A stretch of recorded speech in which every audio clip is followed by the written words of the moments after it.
I love it. Welcome to Envision Radio from United Way of Greater Charlottesville and City of Promise, News Radio 98.9, 1070 AM, WINA, brought to you by the Jefferson School Foundation with Mark and Price here in the studio downtown. Yeah. Woo! On a beautiful day. Yeah, baby in the studio. This is our first, I think this is our first child in the studio. I love this. Well, do you include those two kids we had that was like 17?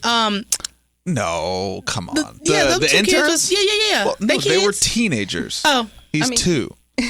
I mean, I like this better. Yeah, significantly. I mean, this plays right into kind of our theory of like, we had a plan and now we don't. And I think that's much more exciting. I think it's exciting too. I might just sit over, I might just cut his mic on at some point. I know, we should. Today, we are thrilled to be joined by Melissa Vargas, a holistic nutritional coach with a specialization in maternal and children's health. She has served as a community organizer in the reproductive space for over 10 years. We are lucky to have you today, and thanks for coming today. Thank you for having me. Absolutely. So, who's joining us? What's his name? Oh, his name is Mosiah. All right. Oh, Mosiah. He had like 1/2 second of trepidation, and then he was like, "Oh, I'm good." Right. Maybe he has a career in radio. I was about to say. I don't know. He hopped right on that. Well, it's great. Thank you for hanging out with us, and I'll say what I always say is that we did. We've had the back and forth, and we've sent you a bunch of questions that we won't ask because that's just how the show goes. But the one thing that we do always want to know is tell us a little bit about yourself. Talk a little bit about. We typically go chronologically, so start young Melissa, and we'll work forward in time, and then talk about your work. Yeah. So I didn't briefly look over the questions you guys sent us, but I would say I was born and raised in the Bronx, New York, and I say that everywhere I go because I've lived in many places over the course of the years, and I would say that growing up it was difficult in the sense where I had a single mom. She had 6 kids, and we were pretty much in every program you can think of, right? Because that was the way that she was able to do her thing, right, as a mom. Mm-hmm. And so, it's funny, thinking back, it's like, wow, I really was in everything. And this is how folks really knew me in my community, right? Because I was like in a lot of extracurricular activities. But it also gave me the resilience and the stamina to really think about how do I want to create this life for myself as I start to transition, because it wasn't easy living at home. I am, and some things I'll mention here is because it's relevant to the reproductive justice work, but I was impacted through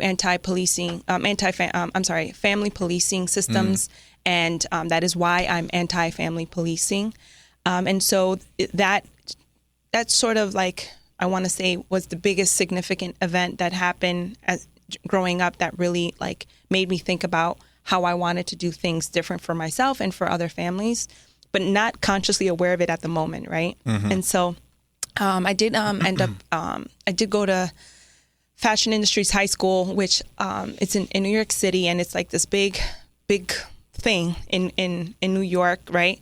But I went in there for business, right? Focusing on fashion, but really focusing on just the business aspect. And it's funny because I actually didn't do well in these classes because I was always like, well, what do the people want, right? Mm-hmm. And I wasn't really following the structure of what, media, capitalist media looks like and should look like. But it's something that I started to develop at a very young age, this sense of my own identity, and yes, always challenging teachers and getting in trouble, getting suspended, and you name it, that was me. But for some reason in my teenage brain, I was still very confident in holding that truth that I know what I'm doing is right for me, and it feels right, even if everyone else says it's not, right? And so I held on to that. And when I went to school, I actually first when I went away for school in Utica, New York, which is about 4 hours away from the city, a big thing for me. But I was ready. I was ready to move away from the city because I knew that there was something more out there for me, and I had to do it on my own. I had to work, jobs that a lot of folks are working now, my people that are working now, but at 16, 17 years old, I was working at a car wash, at the register, 12 hours a day for 6 days a week. Did waitressing. I did these odd jobs essentially to help me pay for what financial aid wasn't able to cover. And so, and I got to school, and when I got to school, it was like, whoa, like being away from home and this like small campus, because it was a small campus. And I was really privileged to be in that space because it was a small campus, and the folks that lived on campus were majority like Black and brown folks. And no, we were nowhere near HBCU. But what is the school? What is it called? It's called SUNY IT, SUNY Institute of Technology. Okay. And there were a lot of international students too, so that was like a big thing for me, because we had peers from West Africa and like Southern Africa. We had folks from the Middle East, and it was like in the Caribbean, and it was beautiful in the sense where you really got to understand these different cultures, and then folks that actually were walking the same or had similar experiences, just in a different place, right? Place and context. And so all that to say is that I really found my identity being away from the city because of all the stuff that, one typically goes through when you live in the city. So what did young Melissa want to be? You were going to the fashion school. Were you planning to do something with fashion? Did you want to design clothing? Or I didn't know what I wanted to do. I guess that's what I'm really trying to say. I didn't know what I wanted to do, but I knew that there were different opportunities for me out there for me to explore. And I just had to figure out how to get to them. Right. And so I didn't know what I wanted to do. I went to SUNY IT with the intentions of majoring in criminal justice and to be like the law enforcement? Hear this. I thought that I could be a Customs Border Protection agent because I wanted to release my people. Okay. So is it the inside out? I was just about to say it's the inside out thing. People talk about it, but I'm like, I don't know. You're gonna get into the system. There you go. You're gonna get into the system and rework it. That's right. That's what and then you're gonna do some new stuff so that they don't do the bad stuff. That's right. Right. I heard that all the time. Right. And I think we both tried that. I think we did both try that. Oh, no. So I get to my first year in college, and I'm learning about the ethics of criminal justice, and I think that this was definitely my professor's intentions. Before we decided to officially major in that major the second year. And when I found out about these things that, all the things that happened. How they make the sausage. I was like, wait a minute. Let me go see my advisor real quick and make this change, right? So I actually got interested in sociology. And luckily for me, I did have, again, it was a small school, so our advisors worked really close with one another. And I was able to kind of get more context around what exactly I wanted to major in, but not knowing where I wanted to land. And actually, it was through that program that I was able to have my first internship working at a nonprofit that served young women, young parents, and single parents that lived in this transitional home. And my role was to be there and to support the program. That's cool. And I actually didn't do what the program asked me to do. I did what the people asked me to do. Right? People are always the people at the top are always walking that line, but it's the workers that got to deal with it. Right. Well, they told me they need diapers. I know you keep talking about financial training. Right. Exactly. But they told me they need diapers, so I took the little stipend you gave me and gave them the diapers. Right. It's hard out here. I'm not gonna keep playing with you because you in the office. Right. And you know what? That is so funny because that example is so. Is that close? It's very close. They was like, take them to the classes, and you was like, I'm not. It took you a full 9 minutes. I'm not finna do that. 9 minutes. That's all. That's faster than usual. I'm not finna do it. Right. And so, there was an opening at the end of my 4 years of school. There was a job opening that the girls were like, please apply. We would love to have you here. I'm like, all right. I didn't get the job because I missed my interview because the transit. I missed my bus. They docked you for that? Lord. They docked me because I got there towards the end of the day. Well, first of all, your buses run every hour. You expect me to run 3 They said, we love you, but not if the bus late. Right. So I didn't get the job. The girls were pissed. They were advocating for me, but, I took that sort of as a sign, you know what? I probably wouldn't have lasted anyways because I don't have a car. You don't pay me enough to get a car, right? So, at some point this was going to happen, right? So I started talking to my advisor, and I wanted to do a similar program. I don't know when or how, but I wanted to learn more about program evaluation, right? Like, how do we actually hold programs that say that they're going to do these things accountable to what they say they're going to do? And so that's when I went for my master's in public administration to focus on nonprofit management and program evaluation systems. And that was tough because I went to Binghamton University. Where's that? And that is in Binghamton, New York. It's like central New York. 2 hours from Utica, so it's in that area. Same area. Central New York is what they call it. And that graduate program was predominantly white. I was one of the only Latinx, graduate student that was from the Bronx. On top of that, because that's a whole nother identity. And so my English, my writing was scrutinized. It was I couldn't get into the actual program until my second year because I had to demonstrate that I was competent enough to actually be in the program. So, a lot of that was assimilation, having to. That's how you write. Yeah, right. I don't even know how to talk. Not that your writing's not bad. They just don't. There's not the type of writing they like, but it's probably still been fine. Probably. Right. But luckily, I had a writing tutor that was again going against the grain and just was dedicating more time to helping me restructure my essays and stuff like that. But I was very opinionated, and so a lot of my writing pieces was like, I understand the question, but have you considered, So you're asking these questions, and they're really not it. It's like such a great culture study of like that culture and that culture from New York. It's like the double whammy of like, that's so right? true. So like my family's New Yorkers too, but it's like there is like all of those layers. Are like like my mom used to tell me all the time. She's like, "Don't ask a question you don't want to answer to." I think a lot of people are doing that because like. You will not get the answer you want. You will get the answer to the question. So if you I think when people ask better, some questions, they're expecting a certain type of answer. Of course. Right. And you're like, "Well, I'm not gonna get it to you." No. Right. This is not that. You shouldn't ask that question. Right. And I think back to also what Bell Hooks talks about, understanding the critical perspective in education, right? Are we allowing children or learners to ask those critical questions and challenge us on our own ideas? And I did that, but I was taught to not do that, right? Because I was being disobedient, disrespectful, or belligerent, or maybe too aggressive, right? All these names or labels that we get when we start to challenge the status quo. So. Anyways, I did do that. I graduated, thank God. I did graduate. Answering the wrong questions, I still made it. Right, I still made it. And then I stayed in Binghamton because what I wanted to do was to land a meaningful job, right, that aligned with my values. And I actually was a grant manager for the United Way in Binghamton, New York. Look at y'all. Hey, well, that's what. Look at how circles circle and the tables turn tables. That was like 4 different euphemisms in one. Oh, cool. But I didn't last. I lasted 8-9 months. Me neither. I made it a couple years. You made it. You still there? You're at what? Year 4? Yeah. 4 years?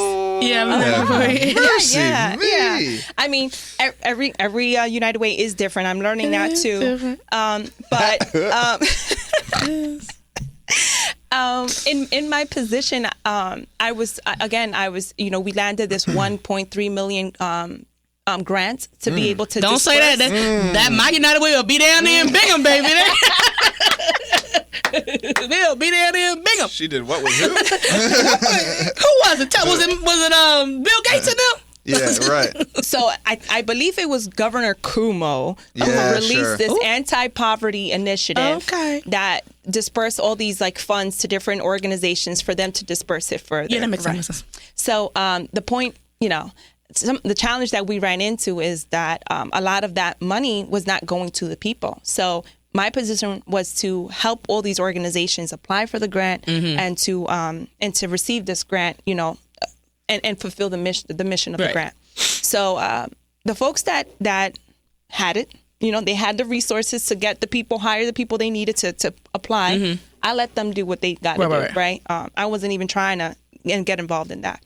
But there were folks that knew about the grant and had no idea how to apply for it. So I had to go outside of my own position to make sure our people were informed on how to create a budget, how to write a program proposal, and all these things. And we were able to land them $100,000 for the people, right? Yes. And funny enough, like, I'm thinking back, and it's like it was a group of women, right? Group of working single mothers who wanted to do something for their community on their own terms, right? Not defined by what professionalism is, right? Like, it's like defining their own professionalism and creating something that was going to be in alignment with who they are as a mom, as a community member, and as a woman, a Black and brown woman. And so we were, I was thankful to be able to support that. But I had to leave because I was doing a lot, right? Burnout was real. I was also like, my health was I can't even tell you. It was bad. Right? Burnout's crazy. It was. And I had to quit because my health was jeopardized. Right. No, I tell people, girl, I need to be a living worker. If I'm up in here and I hear that. my mental health is bad, I can't work for you if I can't think straight. Right. All the money in the world won't get my mental health together at the job, even if I need the check. Right. But and I need this life more than I need that check. But this is the thing about, right, that I talk about in reproductive justice, right, and that other folks talk about too, is that Black and brown women are more likely to be martyrs of this work, right? And it's ingrained in us, right? We're indoctrinated to do this work. Is nonprofit primarily female? I assume. I wouldn't be surprised if it was. It's a service. I think the service work. I would assume so. Yeah, I mean, teaching's heavily female. Teaching's heavily female. Things that you gotta give your life to it. Yeah, things that I think we would consider more quote unquote empathetic are right, like businesses that are more people driven. Yeah, I think tend to lead female for a whole bunch of reasons, right? I think there's just sort of a nurturing aspect, but I think there's also a sort of channeling. There's an aspect to that that's where we sort of funnel.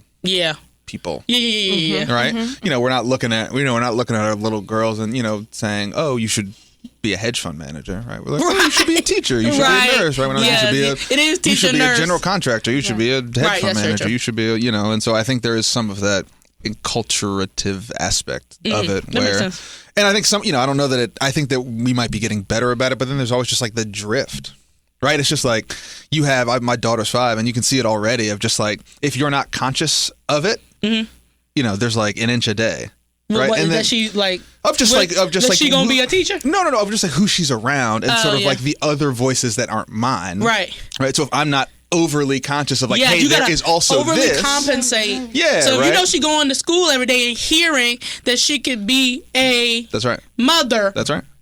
You got to go home and say 10 times. It's true. You can be a construction worker. Whatever, right? Or whatever. Yeah. And so there is all of it. Yeah. And then, so that's the thing. There's all of this, which I think is interesting because then you get into this thing where like, well, why don't you want your daughter to be a princess? I was like, she could be a princess or a wizard or Spider-Man. I don't care. Right. Yeah. But it is the diaspora of things. Right. And so I think that we sometimes as parents are afraid to like, I sometimes feel as like a dad, right? People are looking at me like, why are you over indexing on like the traditionally male stuff? And I was like, I'm just pulling back to the middle. Yeah. Right? That's very true. Right? So like, I'm going to pull at 8 here because y'all are pulling at 10 here. Right? And then at some point, she will make a decision for herself. Right? But I think that is an interesting thing when your kids get older and they're sort of out of your eyes for more time, is that you realize some of the stuff they come back with. You're like, oh, this is a whole thing. Yeah. That's happening all of the time. Yeah. Which I find particularly interesting. Well, and it's also interesting too because I think that kind of like not moving away from gender, but sort of also looking at the fact that, young people I know right now feel this pressure, and I felt it, of needing to decide what your career is going to be and stick to it, because if you change, then you're just creating more complications for yourself, right? And it's like, no, I don't know if you guys have watched Abbott Elementary. Yeah, okay. So Mr. Johnson talks about this, right? He talks about how he talks about all the careers he had, right? I love it. What a character, right? Amazing. Right. And then it's like, he talks about how the power of choice, of being able to explore these different careers and like saying like, I lived a good life and I chose to be a janitor because this is what fulfills me. Right? This is the one I like. Right. But this has not only been my life, right? Like I have lived many other lives, and I think it's scary to try to explore different opportunities or different careers or different paths, if you will. But the fact is that you learn something from everything, right? I went through a lot of ish in every single position that I've, landed in.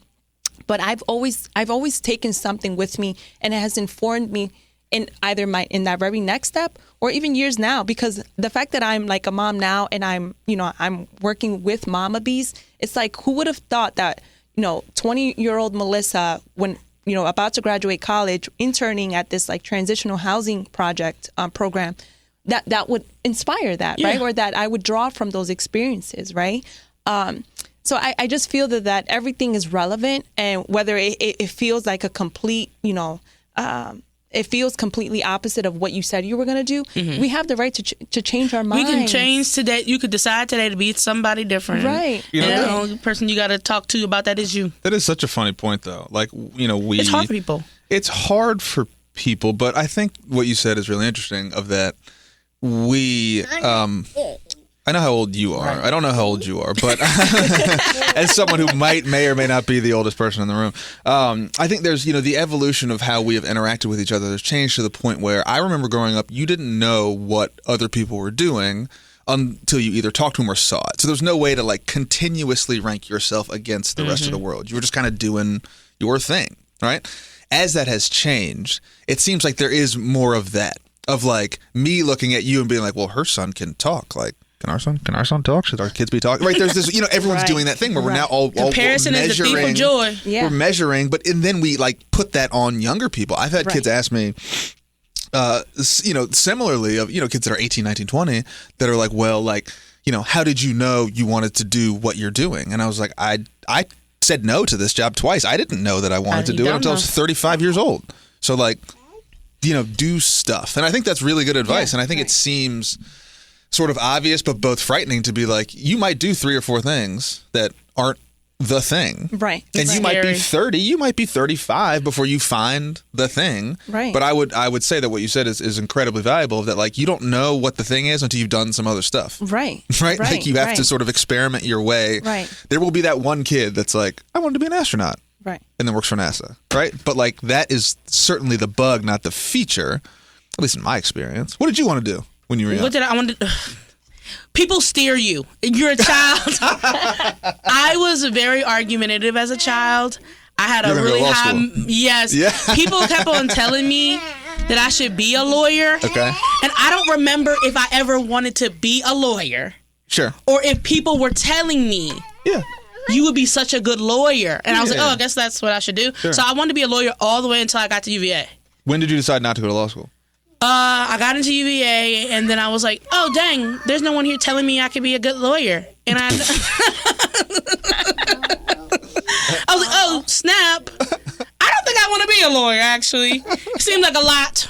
It's a lot of reading. And I was like, oh, and then I got into, I started taking like random classes, got into African American studies, and I was like, oh, every class I take, I'm learning something new. I'm loving everything I'm learning. It's enraging me.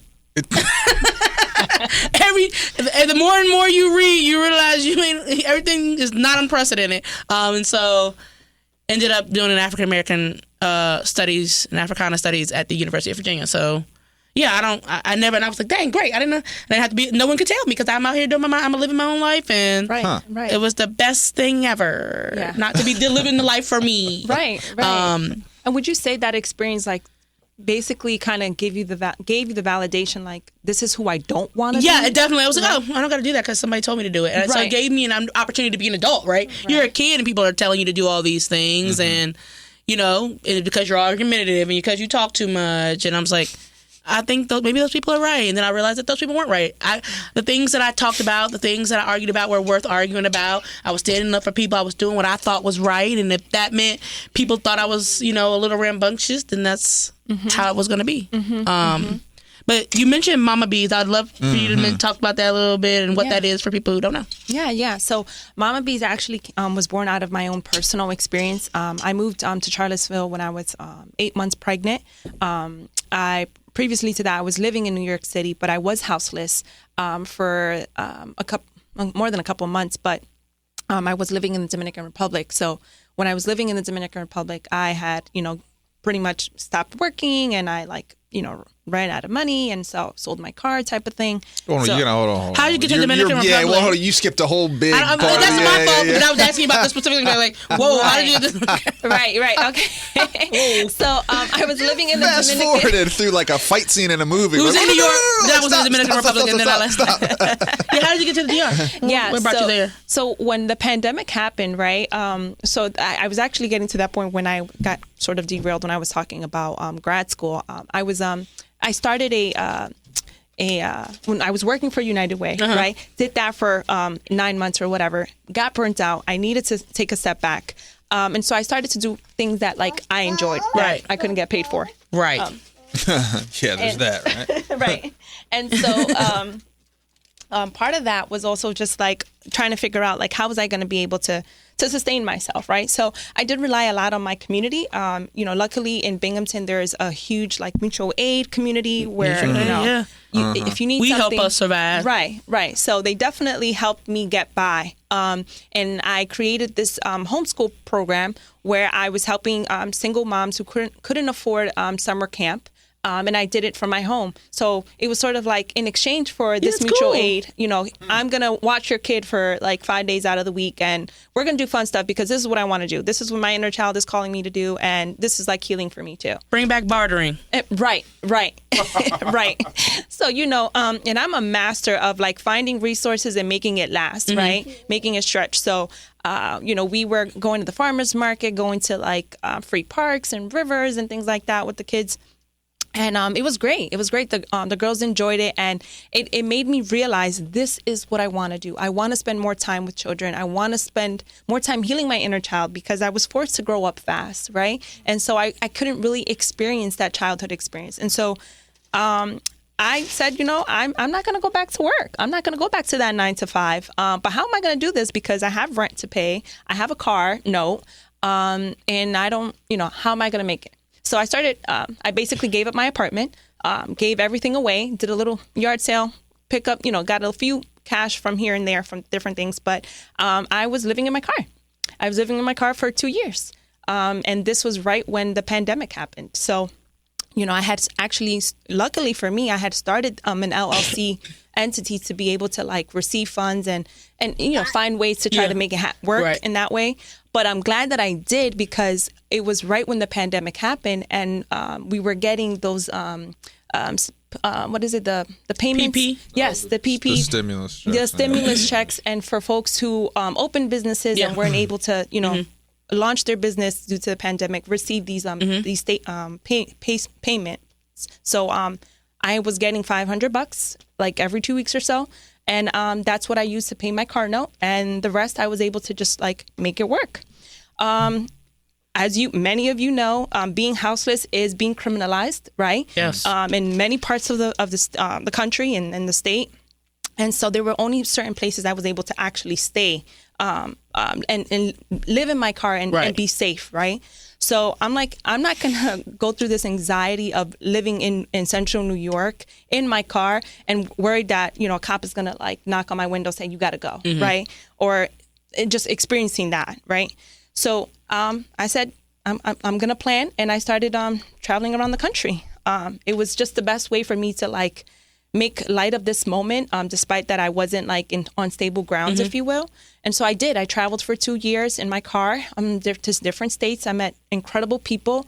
And it was interesting because when you live off grid, you realize how much life you have been missing, And I'm sure people because there's those YouTubers that like have these off grid. I have seen the YouTubers. Okay, I was not. That was not me. All right, let me just say that. Okay, because there was some real stuff that she I was was like glamping and just they're like in their car, like, Right. "Hi guys, this is DoorDashes."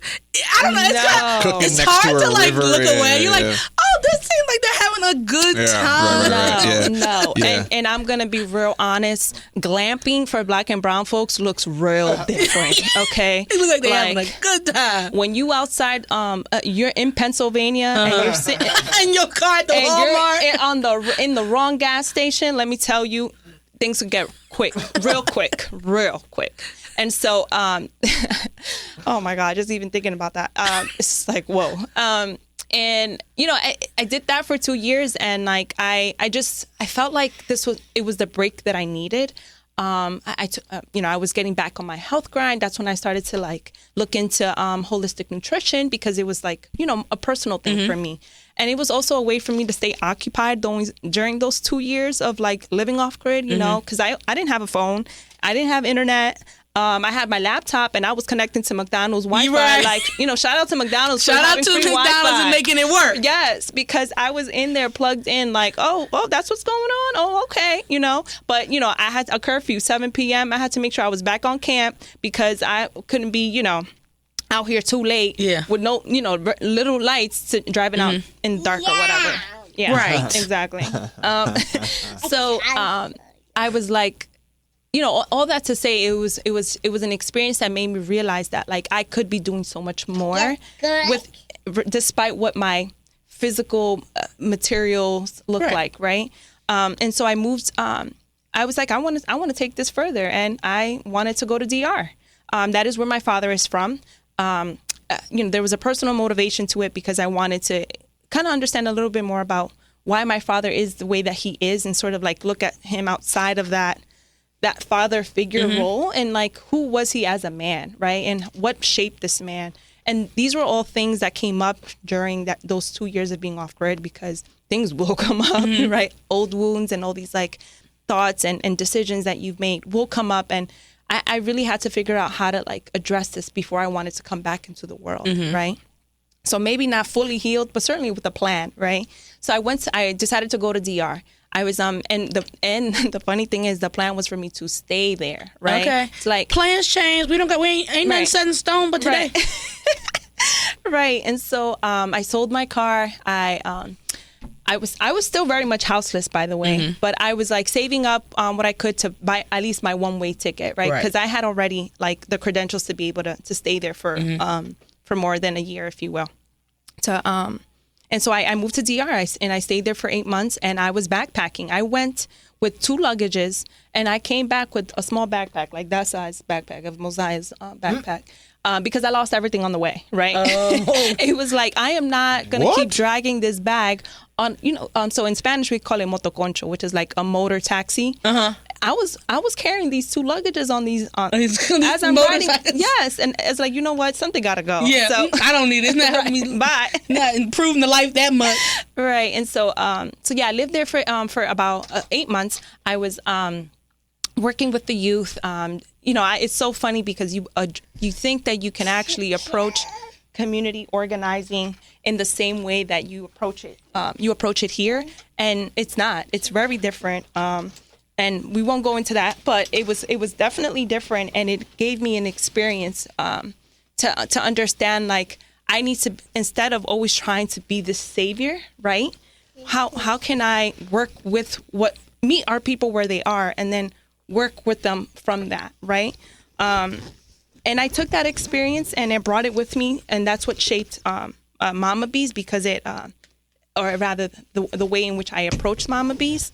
But you know, the biggest event that happened was that I got pregnant when I was in the Dominican Republic, and I left for personal reasons. But I left and I came to the States to essentially start over, because when you accept your pregnancy and you become a mom, you accept that role, life changes for you really quick. And I felt like, okay, this life of wonder and exploration was great, you know, being not having so many responsibilities such as a family. But now things are getting much more real, and there's a lot more responsibility that I have to like own up to. And I moved to the States and back to the States, and I landed in New York because that's where my mom my mom lives, and I was able to stay there for a little bit, but it wasn't sustainable at all. It was a 1-bedroom apartment with like 5 people and one on the way. So it was not sustainable, and I couldn't land a job that aligned with my values, right? It was really hard. And so I had actually landed in Charlottesville during that 2 year of me. You riding around. Yeah, riding around and stuff. And I was so impressed by the level of community organizing that was taking place. Like, don't get me wrong, it was a very like nostalgic view because I was only here for 2 days. So I didn't really get to like What was the thing you saw when you? I literally need to know. So, remember, it was during the pandemic. Okay. Mutual aid was like at its highest, right? And I was like, wow, like people out here really doing things, right?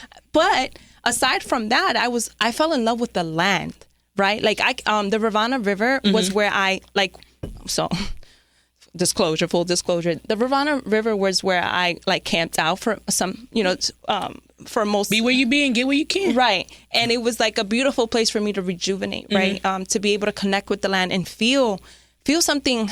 I can't even describe it, but I felt something, right? Like this deeper connection to the land, right? And then when you learn about the history of Charlottesville, it's like, wow, like this was a fully like Black community that was thriving, right? And I can only imagine, like I was imagining our people like going to the river and like what did that look like? You know what I mean? And so my decision was very much a spiritual decision, right? I made the decision that if I ever came back to Charlottesville, it was to raise my family, to start my family, and to set roots and to grow from here, right? So when I got pregnant, I was like, let me look into Charlottesville, right. And there was an opening, a position to apply for an organization that worked with Latinx youth as a program coordinator. I landed the job, and I had to make the decision, well, was I going to stay in New York for the rest of my pregnancy term, or was I going to like just move? I'm sure you guys know that the maternal mortality rate for Black and brown women in New York City is terrible. There's a lot of work being done, and kudos to the people doing that work. But it's very much a real thing. And I was actually in one of the hospitals that was like rated the worst. So, but that was what I could afford. And so I also couldn't afford like a doula, right? So I had to end my doula at halfway through my term, my pregnancy term. So I was like, you know what? If I got to make this leap. And so I did my research. I looked into the midwifery care that's here. I was, glad that I was able to land that. So I came here, right? I decided that I was going to make that choice and land here. But, you don't actually get to see the real stuff until you're actually there, right? So I came here and I see that there are folks like me that only speak Spanish, right? That are limited in English proficiency, and we're not accessing these resources the same way that I was able to because of the lack of language support, right? AI, Google Translator, is only when you're trying to have basic conversation because you're getting through. Yeah. But when we're talking about people's care, that's suffice. And I need people to know that that's not suffice. I understand that resources are limited, but at the end of the day, like, can you just imagine not being able to access a program that could essentially get you a better job because there's no language support? Right. It's like these things are important, and I don't expect people to have it all figured out or together, but we do need to accept that the reality that Charlottesville's demographics are changing, and there are people like me and people who only speak Spanish that live here, and that whether we like it or not. And so how are we going to change the programs and the services that we provide for folks who are likely to experience incarceration or forced family separation or, homelessness and poverty and things like that? How are we going to ensure that everyone is being served equitably, right? So Mama Bees was born out of my frustration for that, because I experienced, even though I am, I speak English, right, proficiently, it was the other things that got in the way. Working in an organization where your policies don't actually cater for mothers, right? It's like you expect me to come back 2 weeks after giving birth, having a C-section, and being able to process information the same way I processed information. Crazy, an organization that should understand the need for mothers needing, care. Right. I didn't have any benefits. I was working. The position was offered as a part-time position as a program coordinator. I came in. Oh, by the way, we're running out of funds, so Melissa has to find a way to secure her job. Yeah, and was now doing grant management, grant writing, and program coordination. Yeah. Right, still being paid as a one job employee, if you will, with no benefits. But because legally it was okay for me not to have benefits. Right. They were safe. Yeah. But it didn't think about how that was going to impact me, right? As a human. As a person, human. real person. And so, of course, I'm enraged, right? And I feel like we need to stop thinking that just because a black or brown woman is full of rage, that there's something wrong with her. No, there's truth there. There's somebody who wrote a book called Rage. God, she came to UVA to speak, but I can't. Her name is. But yeah, rage is use. The talk was about the lecture was about rage being useful. That if the people in our past had not been enraged about their circumstances, Right. we wouldn't be here. It is rage that moved mountain. It is rage that changed policy. It is rage that kept most people alive. Half the people I know living out of spite. Right. I'm living just to make sure you know you didn't kill me. Yeah, Right. So. Right. I completely understand that. And Yeah. so, Mama Bees, tell me what it does for single mothers and people like that. Yeah. So right now, it's hard to say that there are like what specific programs we have because we haven't had landed any funds to do programs. But the vision is to be able to give or to create opportunities for ourselves, right? To be able to create a community for ourselves that is run by us, right? Unfortunately, we haven't gotten there yet because there's a deeper level of like us having to relearn or even reclaim our power. That because we went through these circumstances, it does not mean that we don't have power. We just have to call that back. And so I'm trying to figure out ways on how we can bring that type of teaching into our group. But I feel like once we get through that, we can start then creating and strategizing what specific programs we need, right? So because we need to be able to see that, like, okay, I can reach that, right?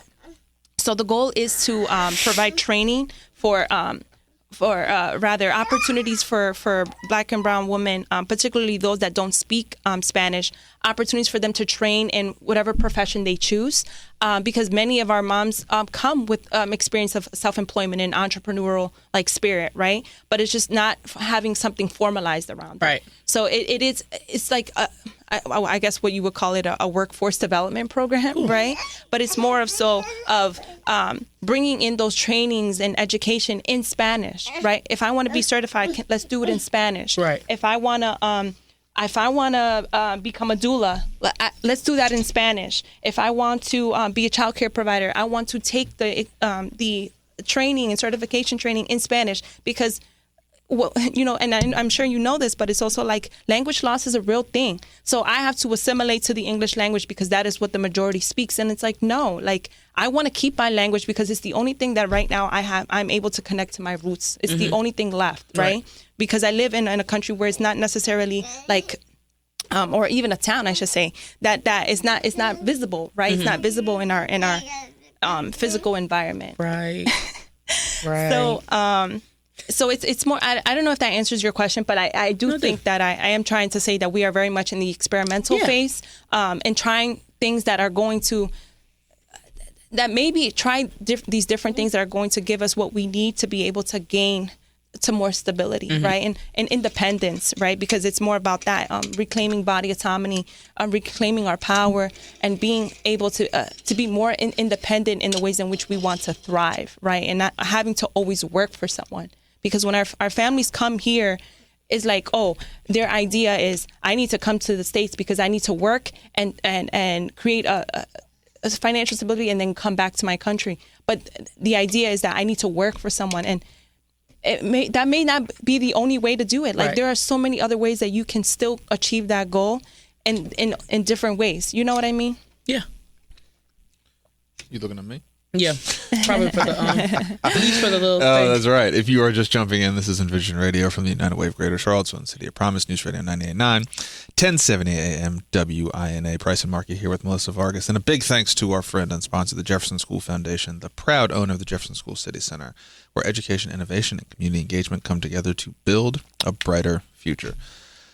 Let me ask you a question. When you think about the sort of dual nature of what nonprofit work is in its current iteration, right? Is sort of this nexus of what are you shaking your head for?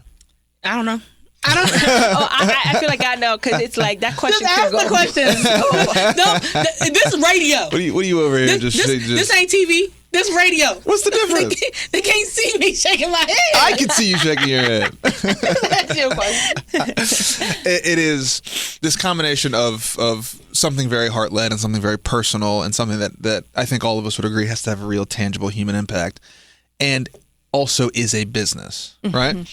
How do you think about the meshing of those two things, right? And thinking about, okay, there is a thing that I feel called to do. There's a way that I feel like it should be done.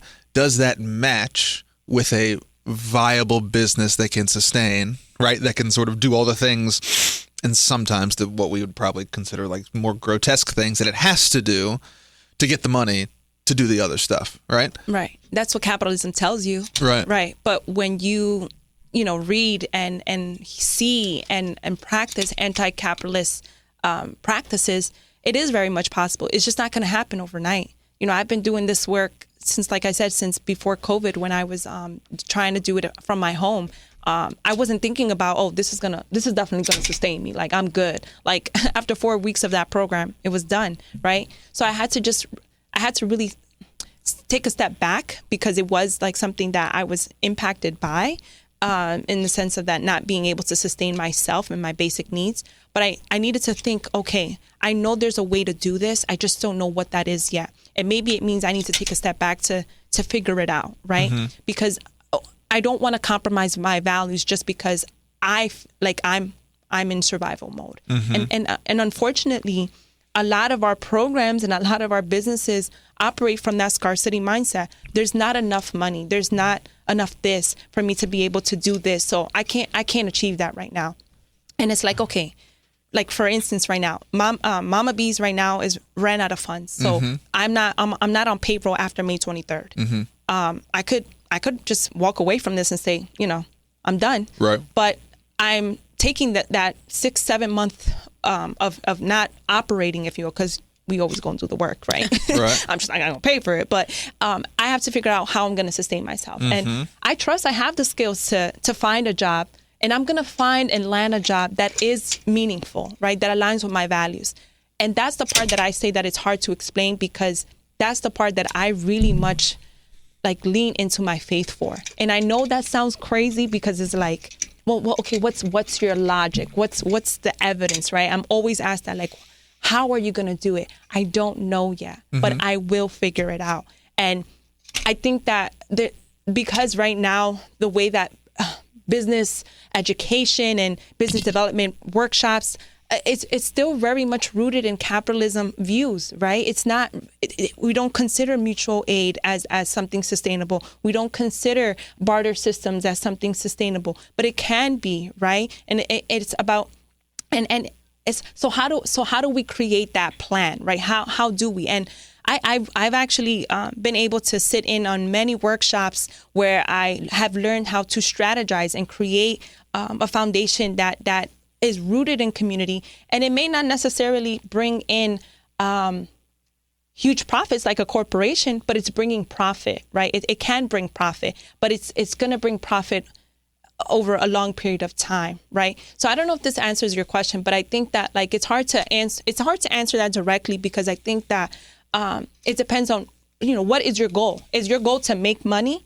or is your goal to find a balance where you can sustain yourself and bring funds to this project so that it can become self-sustaining, right? Right. And that strategizing to how to rely on your community or diversify your funds to be able to sustain Mama Bees, that takes time. Like that's the reason why we've had to reprioritize our big goal, which is to create a housing community, increase the opportunities for Black and brown women to become homeowners, right? But if I just rely on grants to get that done, I'm going to be stressed. I'm going to be making decisions where it's like, okay, you know what, Mel, it's okay that you're not going to get paid for the year as long as X, Y, and Z has access to home ownership. I'm not self-sacrificing just so that I can get to that goal, because that's going against what I stand for, right? That's going against what community and community is, and it's also going against the fact that or rather eliminating myself as if like I'm not somebody that that's directly impacted by the social issues that we're trying to address. So it's like, how can we re-strategize? What creative problem solving skills can we bring into this and think of other ways to make this happen? And there's this organization called a bookkeeping cooperative, and they do a lot of financial basics rooted in anti-capitalism to figure out how can when you're faced with these situations, Right. when you're faced with these financial stressors, how do you still stay grounded? Okay. How do you still stay grounded in your values and come up with other solutions, right? Because that sense of safetyness is when it's threatened. Oftentimes we make decisions off of that, right? Off of that feeling. And this is what I've been learning too, the importance of co-regulation. I can't tell you how many times I was quick to write an email to say, hey, we're running out of funds, or I need a plan now. And when I take a moment to just co-regulate and think, okay, what's certain right now and what's not certain, and what can I do right now and what's out of my control. When I take those mindfulness breaks, I cannot tell you that when I come back with a better plan. And then that's what's happening now. It's like, I know I have to take a break from this because I keep doing things and I'm still not reaching a clear plan, right? But maybe it's a sign that I just need to take a break, right? And it's like the answers will come, and even though if it's not certain, it will come. So I just feel that because we also live in this culture of urgency of like, we need to find the answers and the answers now, because if we don't, we're not gonna have any funds, or our business is gonna run out. But what if that's not the only outcome? What if that's what we're taught, that that's the only outcome? But what if it means like you're going to be out of, you're going to be in negatives or in red for the next 3 months? Is that a bad thing? Well, let's look at it. What's going to be affected? How can we make sure that those things are covered? Our basics are covered and still being, how can we still operate, right? So it's like really trying to be adaptable and flexible, because oftentimes we think that it has to be this clean, neat way of getting to the goal, but it's not. It's messy, right? Messy. It's very messy, and it's being grounded. It's being co-regulated. And are you ready to go? You ready? Yeah. You're ready to go. If people are hearing this and they're a person in your predicament who want to get into the programs or want to help, this take off, where can they go? How can they reach you? To see what you're working on. Yeah, so right now we're inviting people to join, to more so to serve as allies, because like I said, we don't have funding right now for programs, but that doesn't mean that we can't sit together and brainstorm and think about what we can do and dream. So you can reach me through Mama B's Instagram. That is the social media way, but I do encourage people to reach me through email, which is mamabcville@gmail.com. And that is the best way to reach out to me and talk. Are you actively looking for funding? Is that a part of what's and I know it sounds like a dumb question, but is that a part of what's happening currently? Are there things that people should know? Are there information I think part of what is there a website that you go I think to? part of what we have tried to do with this experience is obviously talk to people, but to understand and uncover kind of the broad diaspora of what's going on in Charlottesville. And a lot of my work, certainly, and a lot of our work, and even our sort of off-air conversations often revolve around the fact that the strength of the apparatus in its entirety is better for all the individual actors, right? So trying to think about, are there things that people should know? Are there places that people can get information? Is there a thing that you're like, hey, in this pursuit of fundraising, here's what would help, right? We need a website. I need a whatever, right? And all of the stuff. Right? Those kind of things. I think that this is a place. We do more than I thought get people being like, oh, I heard so-and-so talk about XYZ. Can you make that connection? Or, I'll get an email after the show that's always like, I heard that interview with blah, blah, blah, which I always find weird. Is your organization a nonprofit? Does it have a nonprofit? No, we work under a fiscal sponsor. Yeah. Okay. On our fiscal sponsor, it's Elephant Circle. Okay. That's good to know. Yeah. Yeah, that's right. Yeah. So to answer your question, I do feel that there are things that we could certainly benefit from. Like our website right now is running off of free Google Sites, the free Google site feature. But if we can make that into a more official, I'm website, sure somebody can do some skills. Certain, right? Yeah. and help us like get our GoFundMe page on the website so that it's like a seamless, process. Right. But we do have a GoFundMe page open to be able to just like at least help with the basic stuff. Right now we are working with moms on getting their children's U.S. passport filed because of the political climate as we speak. I'm trying to get my passport. Right. Yeah, right. I just now applied for my passport. And so every day I count down, I need my knee. Bring it to me. You got somewhere to go? You leaving soon? No, I just need it. What you mean? I don't like to play around. I need my dang passport in this climate. And it is an urgent need because we do work with moms who are at high risk of deportation, and we are helping them create a family emergency plan. And part of that is to have your children's U.S. passport done. That's right? Good. And their power of attorney form, a power of attorney for a minor form, notarized and ready. And so we are looking for funds to help us get that as well. But also secure our physical space. Our physical space right now is not, the rent to pay for that is not secured. And I also can't disclose where we are because it is something like it's just for confidentiality purposes and our vulnerable community who we work with. But that's not secured. And so if we can at least get those two things secured for the rest of the year, that would be a huge relief for me.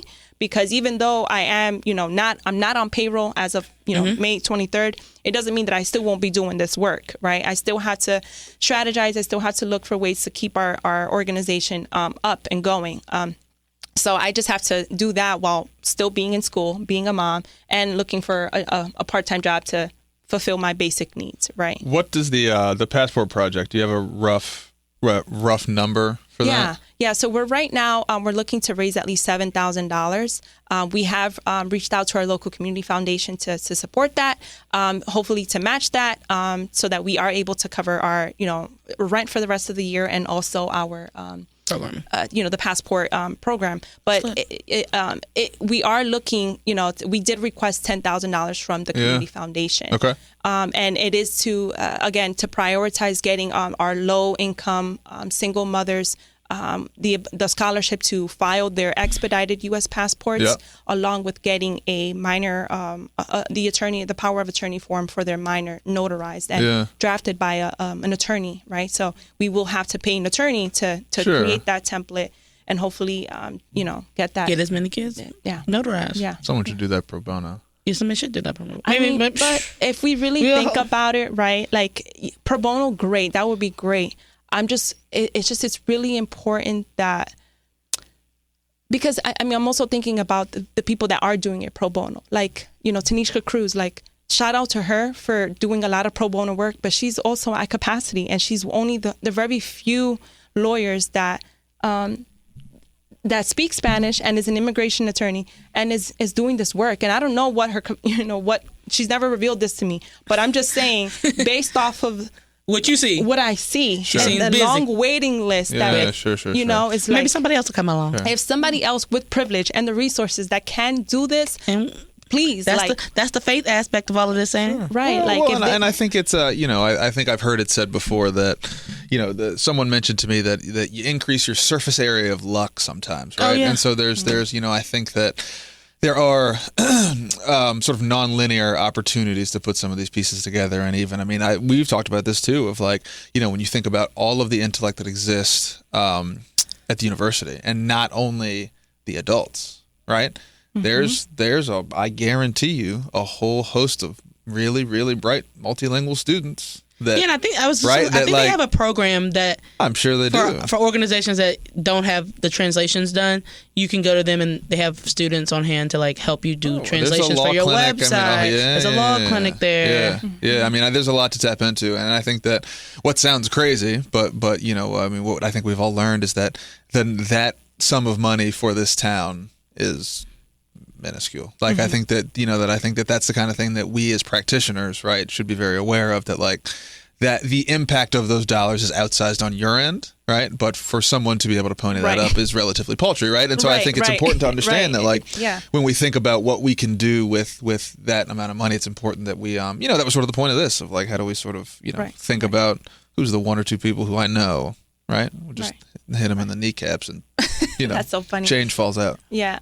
Well, and it's, it's so interesting that you say that, because I really hope that folks who are listening to this, that there are people like me that, because, I think that there's also this idea, this work is professionalized. It seems out of reach for so many people like me because, or maybe people not like me who haven't pursued higher education, but want to do similar work, want to start work, this kind of work, but don't have the resources to, or don't feel that because I don't have the resources, I can't do this. But how can we make these ideas more accessible to the people so that projects are coming from the people, so that solutions are coming from the people, and it's not just from folks who have an awesome idea and want to do something great for the community, and it's not as reflective and it's not as true to what the community needs. You know what I mean?